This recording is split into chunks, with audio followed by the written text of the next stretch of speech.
Hi friends, சுவையான பசுமை மாறாத வெண்டைக்காய் பொரியல் எப்படி செய்யறது பார்க்கலாம். ஸோ ஒரு சின்ன வெங்காயம் கட் பண்ணிக்கிட்டேன், எண்ணெயை ஊற்றிக்கிட்டேன், வெங்காயத்தை போட்டுட்டு வெண்டைக்காயை போட்டு வதக்க வேண்டியதான்.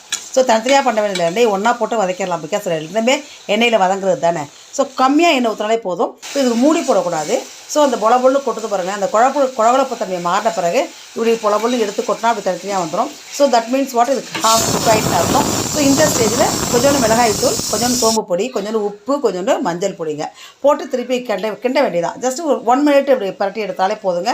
நல்லா ஃபைனாக வந்து குக் ஆகிடும் அது. ஸோ பச்சை கலர் மாறவே மாறாது. ஸோ இந்த நேரத்தில் வந்து தேங்காய் கொஞ்சோண்டு திருவிழலாம் டைம் இல்லை, கொஞ்சம் மிக்சியில் சுற்றி அப்படியே போட்ட வேண்டியதான். ஸோ மிக்சியை கண்டுபிடிச்சவங்களுக்கு கோடான கோடி நன்றிகள் சொல்லிக்கிட்டே இருக்கணும். ஓகே, ஸோ கருவேப்பிலை போட்டு வதக்கி எடுத்துட வேண்டியதாங்க. அவ்வளோதான். சுவையான வெண்டைக்காய் பொரியல் கலர் மாறாமல் அப்படியே இருக்குது பாருங்களேன். ஸோ இதுக்கு மூடியே போடக்கூடாது, அது மஸ்ட்டு. அண்ட் ஆல்சோ நிறைய நார்ச்சத்து இருக்குது. இதயத்துக்கு நல்லது அப்படின்றாங்க, அல்சருக்கு நல்லது, புற்றுநோயை கூட குணப்படுத்தும் தகுதி உடையது. ஸோ சப்ஸ்கிரைப் பண்ணுங்கள் ஃப்ரெண்ட்ஸ், லைக் பண்ணுங்கள், கமெண்ட் பண்ணுங்கள். தேங்க்யூ.